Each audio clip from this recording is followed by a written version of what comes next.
Nah, justru gotong royong itulah mengandaikan adanya oposisi.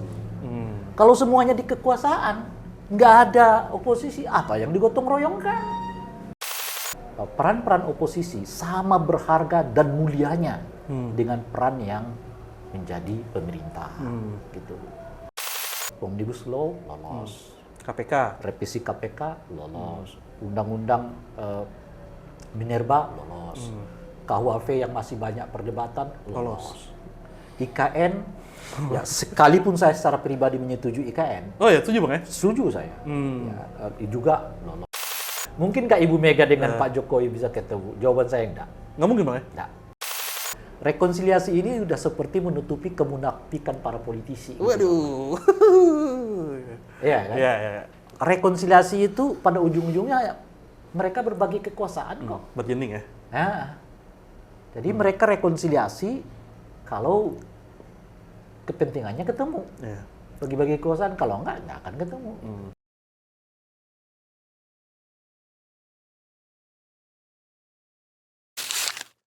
Kan yang kita saat ini lihat adalah proses isu bagaimana soal koalisi dan oposisi gitu Bang. Nah, Abang pernah bilang tuh katanya ada statement, saya lupa gitu Bang, so, koreksi kalau salah Bang ya. Bukan negara demokrasi kalau nggak ada oposisi atau gimana gitu Bang ya. Nah itu bagaimana Bang? Apa kan juga nyatanya adalah bukan lebih enak atau lebih baik ketika kepentingan bangsa ini berjalan dengan bersamaan gitu. Itu narasi yang dibangun kalau tanpa oposisi kan seperti itu. Karena semangatnya adalah semangat gotong royong. Semangatnya gotong royong. Kan itu yang dibangun Bang. Semangat gotong royong. Kalau gotong royong dengan cara yang sama, metode yang sama, kelakuan yang sama, pekerjaan yang sama, apa yang digotong royongkan? Gotong royong itu mengandaikan ada bakat yang berbeda, ya kan? Ada kemampuan yang berbeda, ada cara yang berbeda. Lalu kita mengatakan, ayo bareng-bareng dengan kemampuannya masing-masing ngerjain ini gitu loh. Itulah sebetulnya filosofi dari bangsa kita ini kan. Betul. Berbeda-beda tapi satu. Kalau semuanya sama, nggak perlu ada lagi namanya Bhinneka Tunggal Ika. Dong satu semua. Gitu. Tapi Bhinneka Tunggal Ika itu penting karena kita menyadari suku kita beda, agama kita beda. Tapi tujuan kita jelas. Sesuai dengan sila kelima Pancasila kan. Keadilan sosial bagi seluruh yang Indonesia. Ya, itu lagi-lagi tuh pemaknaan sempit untuk kepentingan elitis. Gotong royong dong. Ya artinya kalau yang namanya gotong royong, Anda berkuasa, saya mengawasinya. Kita sama-sama bergotong royong. Check and balance ya. Check and balance. Sebab saya kalau masuk ke sana semua, tergantung pemimpin. Pemimpin dia jalan terus, dia ngawasin siapa. Kalau dia bawa kita ke jurang, bagaimana? Siapa yang ngingatin bahwa ini mau ke jurang? Dan sebagainya. Nah oleh karena itu, justru gotong royong itu mengandaikan adanya oposisi. Itulah makanya oposisi dengan yang berkuasa bergotong royong lah. Sesuai dengan posisinya masing-masing kan. Ya karena dengan gitu. Kalau semua misalnya contoh konkretnya nih saya katakan. Pak RT manggil kita, besok kita bersihin parit. Tiba-tiba semuanya bawa golok. Rebutan parit dong berarti Pak? Bukan, kita mau ngerjain apa semuanya rebutan. Bawa golok semua. Padahal yang mestinya kan ada yang bawa cangkul, ya kan? Ada yang bawa gorengan. Ada bawa gorengan. Ada bawa apa namanya? Pengki, macam-macam. Itu yang disebut dengan gotong royong. Kalau semuanya bawa cangkul, mau digotong royongkan apa? Semuanya bawa lebih banyak yang nganggur nanti yang kena cangkul semua gitu. Paham maksud saya kan? Nah, justru gotong royong itulah mengandaikan adanya oposisi. Kalau semuanya di kekuasaan, nggak ada oposisi, apa yang digotong royongkan? Tapi kalau dari kacamata Abang gitu, melihatnya gimana Bang kondisi terkini? Apakah itulah ya, saya ingat lagi nih cerita nih. Habis tahun 99, kita pemilunya masih belum pemilu langsung kan, Ya, 99 ya. Presidennya juga masih dipilih MPR. oleh MPR kan. Sistem kita itu masih pakai sistem yang lama, era Orde Baru. Jadi memilih anggota DPR untuk menjadi anggota MPR yang memilih presiden. Putusan saat itu ya. kan. Nah, tapi kita udah memikirkan ke depan pola ini harus kita ubah. Harus diberi kesempatan kepada warga negara kita untuk memilih secara langsung presiden mereka. Ya. Tapi bersamaan dengan itu, kalau kita ketat betul pada apa yang disebut dengan sistem presidensialisme, harus diandaikan, harus ada kekuatan yang betul-betul kuat mengontrol presiden itu. Nah, oleh karena itulah kekuatan yang mengontrol presiden itu yang kita sebut sebagai oposisi. Gitu. Nah, cuman terminologi oposisi itu kan serba baru di kita tahun 99. Siapa yang tahu memang di zamannya Orde Baru seragam semua, ya kan? Siap perintah semua ya? Iya kan gitu. Nah, oleh karena itulah sehabis pemilu itu, saya masih ingat betul. Habis pemilu, saya undang. Saya di KIP saat itu, di divisi pendidikan. Saya undang pidato khusus almarhum Nurholis Majid. Cak Nur, berkenankah kalau Cak Nur memberi pandangan kepada kita apa sih yang disebut dengan oposisi dan perlunya bagi kita di masa yang akan datang itu apa? Nah, dari beliau pidato, dikutip banyak media dan seterusnya, itulah kali pertama perbincangan tentang oposisi itu terjadi di Indonesia. Betapa kita membutuhkan oposisi dalam konteks kontrol terhadap kekuasaan. Karena 30 tahun kita di bawah Orde Baru, salah satu faktor utamanya itu karena nggak ada kontrol terhadap pemerintahan. Ya.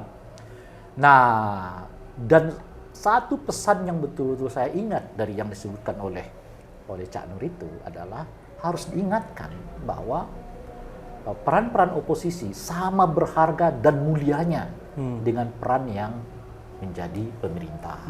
Gitu. Nah, dalam rangka itulah kemudian ya kita mulai dikenalkan dengan tradisi yang disebut dengan oposisi itu dan relatif baik.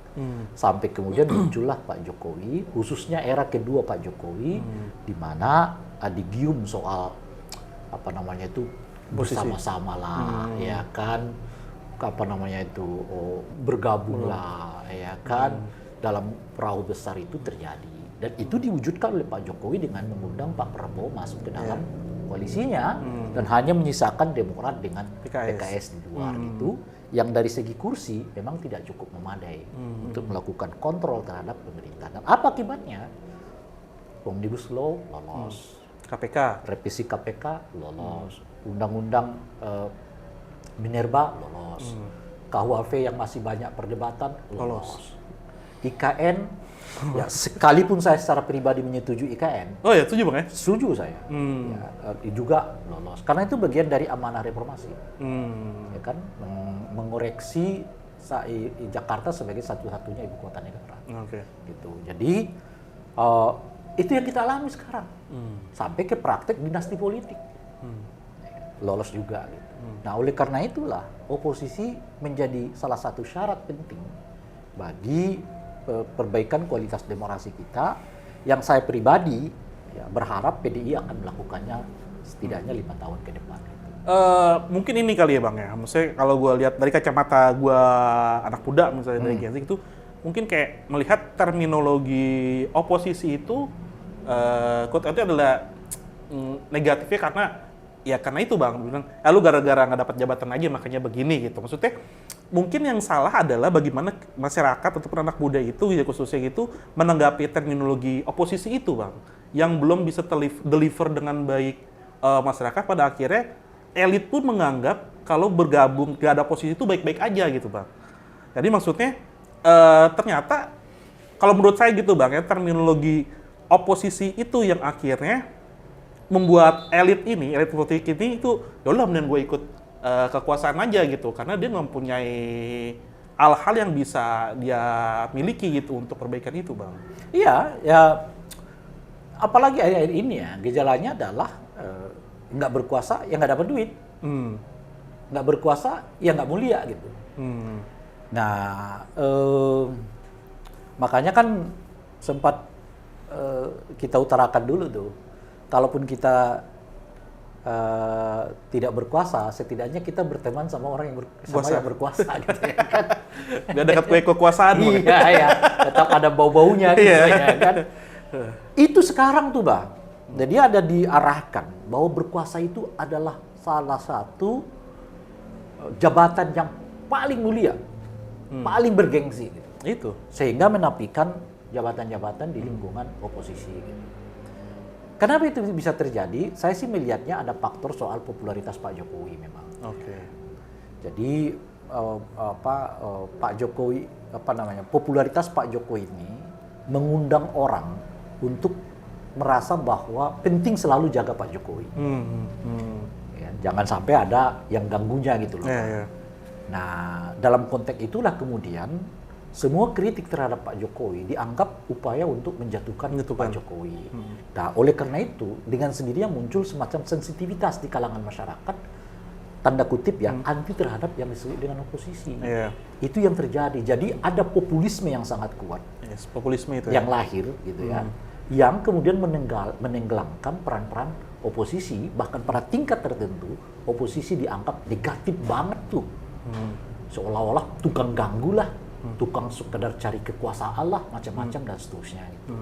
Nah, saya tidak tahu, tapi mudah-mudahan ada dua tadi yang nanti akan saya sebutkan. Pertama adalah Pak Prabowo bukanlah presiden yang cukup populer kan. Jadi mungkin dia tidak memikat Pak Jokowi dalam konteks populisme, gitu ya. Sehingga dengan begitu punya potensi oposisi juga dapat peran yang sama gitu ya. Nah, yang kedua adalah kalau betul-betul PDI bisa membuat peran sebagai oposisi yang cukup gitu, saya kira pemaknaan baru terhadap oposisi itu akan muncul. Dan jangan lupa PDI pernah melakukannya 10 tahun di zamannya Pak SBY. Dan ternyata itu yang membuat PDI dan juga Jokowi menang di 2009 yang lalu. 2014. Iya kan? Menang di 2014 yang lalu. Ada kepercayaan yang cukup kepada oposisi, dalam hal ini dipimpin oleh PDI Perjuangan, dan menemukan tokohnya di Pilpres yang bernama Pak Jokowi. Apa artinya? Jadi sepanjang belum muncul yang disebut dengan populisme Jokowi itu, peran oposisi mulia kok. Buktinya PDI mendapatkan suara justru karena peran dia sebagai oposisi gitu ya. Demokrat turun loh. Iya kan? Betul. Demokrat turun setelah Pak SBY mangkat jadi presiden kan? Gitu. Jadi kelihatan dari situ adalah peran oposisi sebelum munculnya populisme Pak Jokowi cukup mendapat respon yang positif. Nah, oleh karena itu kita harus coba lagi karena setidaknya ada dua pintu yang memungkinkan itu terjadi. Pertama adalah Pak Prabowo citra kepemimpinannya tidak sepopulis Pak Jokowi gitu ya. Nah, yang kedua, kalau oposisinya mungkin dilakukan oleh PDI Perjuangan akan jauh lebih masif dibandingkan dengan partai-partai yang lain. Sehingga dengan begitu anak-anak yang generasi yang Anda sebutkan tadi, Gen Z macam-macam itu bisa memaknai kembali peran positif dari pentingnya oposisi ini tumbuh dalam negara yang demokratik. Jadi sekarang terkadang narasi rekonsiliasi akhirnya menjebak juga Bang. Itu dia. Rekonsiliasi apa ini? Rekonsiliasi apa? Saya sekarang berpikir begini. Ini hubungannya nanti dengan soal mengapa sih Pak Prabowo sama Pak Ibu Mega belum ketemu-ketemu? Nah, mengapa apalagi dengan Pak Jokowi Ibu Mega dong ya kan? Yang kedua ini dulu, Ibu Jokowi mungkin nggak Ibu Jokowi sama mungkin nggak Ibu Mega dengan Pak Jokowi bisa ketemu? Jawaban saya enggak. Nggak mungkin Bang ya? Enggak. Apakah Pak Prabowo akan ketemu dengan Mega? Iya. Mungkin. Kalau Ibu Mega ketemunya bersamaan dengan angket diluncurkan, itu artinya Ibu Mega yang pegang kendali politik. Gitu kira-kira ya. Nah sekarang Ibu Mega nggak mau karena dia sedang bersengketa di Mahkamah Konstitusi. Ya kan? Seolah-olah ya Pak Prabowo lah yang megang kendali. Kenapa dengan Pak Jokowi nggak akan ketemu? Ya sudahlah, gimana lagi jelasinnya? Ya. Udah gimana gitu ya? Gimana ya? Lo pernah nggak sih ngerasain? Sakit banget gitu kayaknya Bang ya? Ini makanya gue mau tanya dirimu dulu deh. Iya kan? Lo pernah nggak rasain? Kira-kira lo ya? Kira-kira gitu.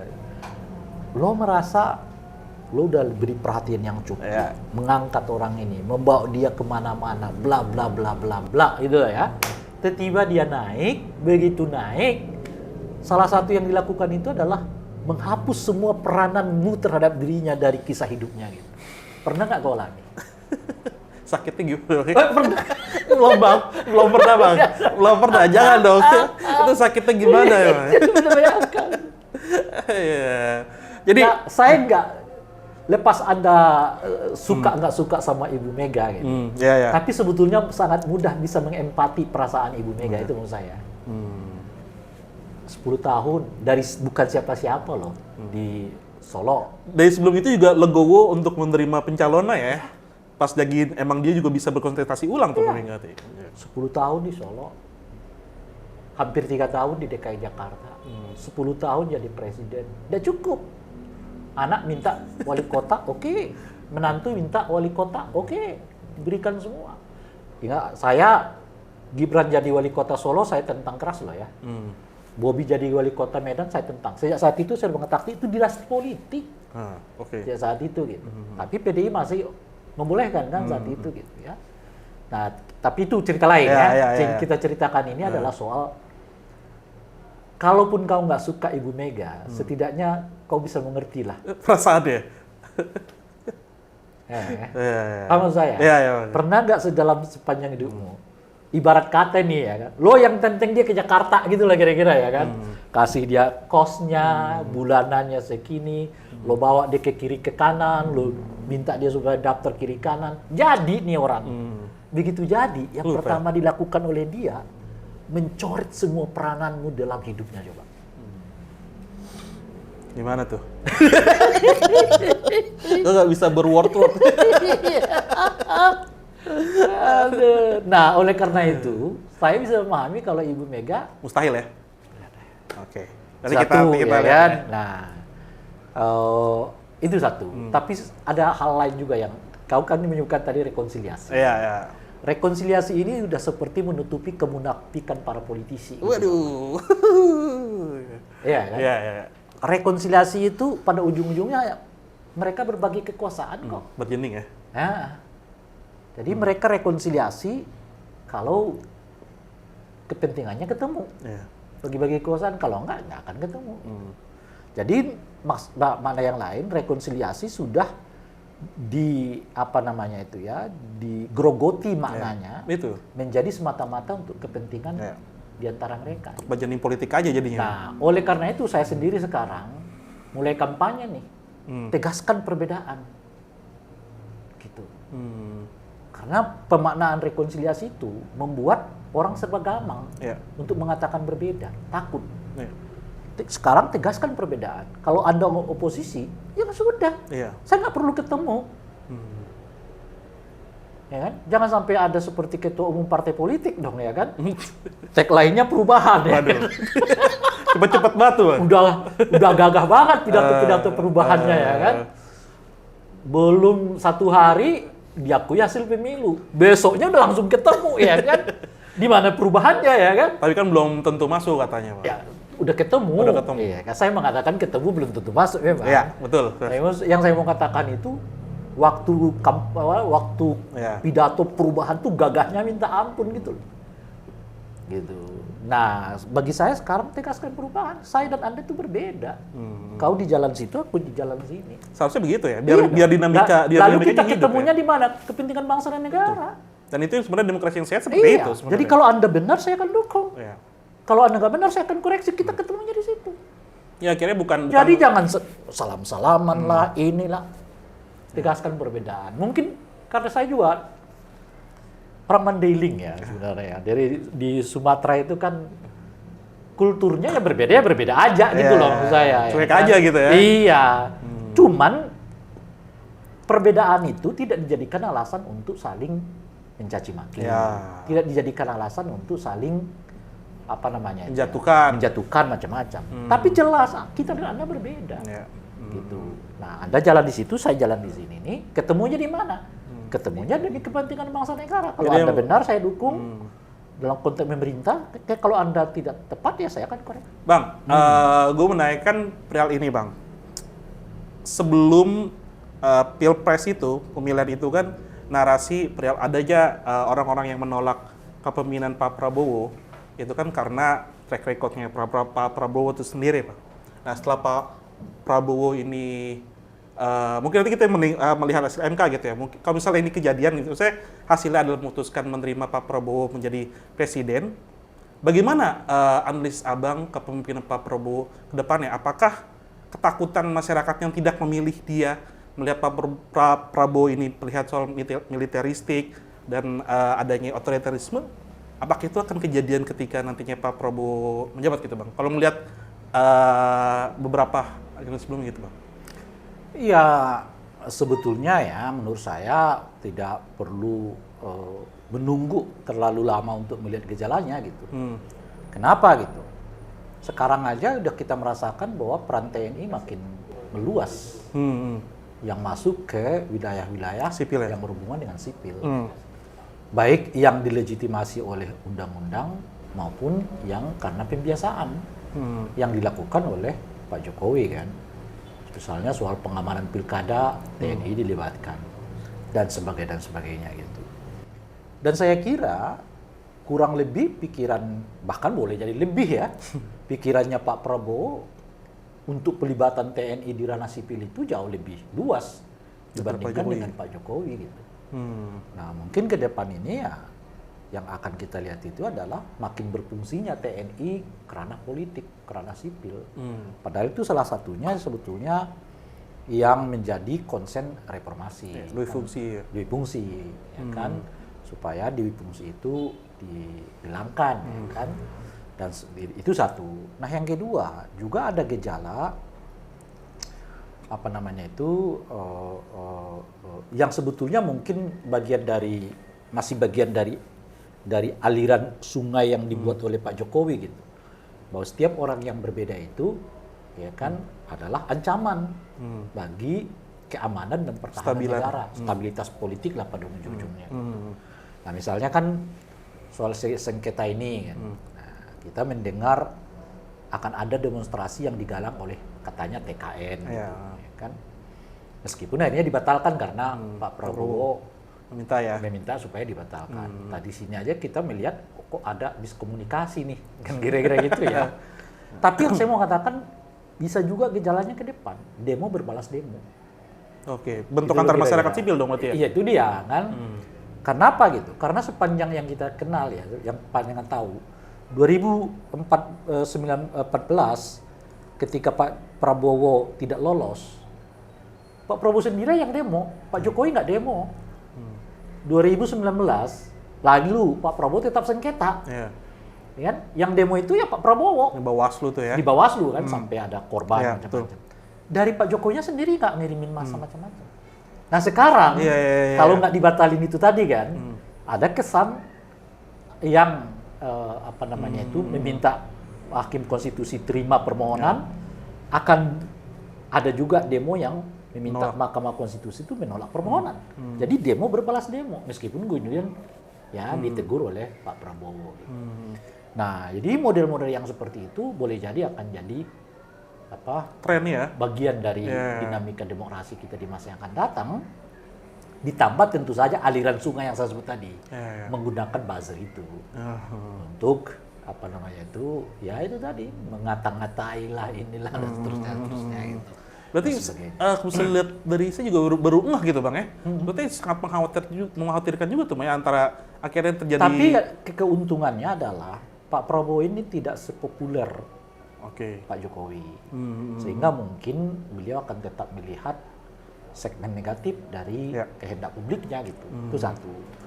Dan saya punya keyakinan juga, nah ini kan karena Pak Prabowo belum bekerja sama Gibran. Mungkin setengah tahun setelah mereka bekerja orang akan bisa menilai kok kemampuan Pak Prabowo dengan juga Gibran. Kalau kemampuannya selevel dengan Pak Jokowi aman. Tapi kan kalau di bawah itu mungkin pemilihnya Pak Prabowo dan Gibran itu juga bisa beralih haluan, ya tidak puas dan seterusnya gitu ya. Jadi salah satu keuntungan dari demokrasi ini, ya kalau sebetulnya tetap kita kembangkan dengan baik adalah kemampuan mengkoreksi para pemimpin, gitu. Nah tapi kalau kita larut dengan populisme ini, Iya. nah, demokrasi itu bisa-bisa ya kan tidak berfungsi sehingga pemimpin ya bisa membawa kemanapun ia suka tanpa kita sadari Iya. bahwa itu sedang menuju ke jurang gitu loh. How to demokrasi day itu, Bang. Nah, itu dia pelan-pelan begitu. Jadi orang membayangkannya akan kembali ke zaman Orde Baru. Ya. Polanya mungkin situasinya mungkin akan berbeda. Udah pastilah zaman Orde Baru dengan sekarang pasti beda. Ya. Tapi ciri-cirinya itu sama. Gitu. Yang saya sebutkan itu tadi kan. Kecenderungannya seperti itu. Kecenderungannya sama gitu. Tapi dengan pendekatan cara yang bisa berbeda. Kan di zaman Orde Baru ya kan belum ada TikTok namanya, belum ada ini, belum ada itu. Sekarang ada. Tapi kan TikTok bisa dikendalikan kan gitu ya. Instagram bisa dikendalikan. Algoritmanya ya. Algoritmanya gitu kan. Lalu dengan kalaupun tidak ya lo tinggal perbanyak kok kebisingannya yang pro dengan dirimu melalui buzzer-buzzer itu kan dan seterusnya gitu. Artinya itu yang saya sebut polanya bisa berbeda, tapi sebetulnya ciri-cirinya sama gitu. Bang, pertanyaan terakhir, Bang. Bagaimana Abang memprediksi susunan kabinet ketika misalnya nanti diputuskan Pak Prabowo menjadi pemenang gitu, Bang? Prediksi ya, Bang? Apakah sesuai dengan keinginan masyarakat atau seperti apa, Bang? Kalau keinginan masyarakat menurut saya tidak ya. Ya keinginannya para pemenang politik. Oh gitu ya. Ya kan? Gini, saya kira Pak Jokowi mungkin dapat 2. Ya. Dia kan dorong turun di Bahlil kan. Ya. Tapi saya lihat ada kecenderungan nolak Bahlil masuk di kubunya Pak Prabowo. Yang agak jelas menurut saya relatif dekat dengan Pak Jokowi tapi kayaknya nggak dipakai lagi, itu namanya Erick Thohir. Udah pasti nggak kepake tuh, Bang? Kayaknya nggak akan dipakai oleh Pak Prabowo. Prediksi nih ya, prediksi ini ya, kan? prediksi. Anggota kabinet profesional di luar Pak Muhajir dengan Pratikno besar kemungkinan nggak akan tapi nggak akan masuk kabinet, tapi bukan karena nggak diajak, tapi menurut saya mereka nggak mau. Seperti Bu Sri Mulyani, Menteri Luar Negeri, Teten Mas Duki gitu. Saya sih melihatnya kemungkinan justru mereka nolak gitu loh untuk masuk ke dalam gitu. Bisa saja diajak tapi mereka sendiri dalam posisi mungkin nolak gitu. Nah, orang-orangnya kita belum tahu, tapi yang saya bisa katakan yang kayaknya nggak masuk ya ini gitu Erick Thohir kan boleh disebut dekat dengan Pak Jokowi, dibawa oleh Pak Jokowi, bahkan ada drama ya kan sebelum pencalonan Gibran itu ya kan udah bikin SKCK Bang. SKCK ya dan terus nggak jadi gitu. Tapi justru menurut saya dia nggak akan dipakai nih Erick Thohir ya. Di luar itu siapa yang masuk saya nggak tahu. Tapi kalau ditanya komposisinya mungkin bisa saya prediksi. Demokrat mungkin dapat 2, PAN minta 3, Golkar kan katanya minta 5. 5/6 ya? Apa Menko apa namanya itu ya? Menko Menko. Tapi kursinya dulu nih. Ya. Kan katanya minimal minta 5. Saya ledekin, kok cuma 5, mestinya minimal 6 dong. Mintanya 8, dapatnya 6 gitu. Dan sangat wajar.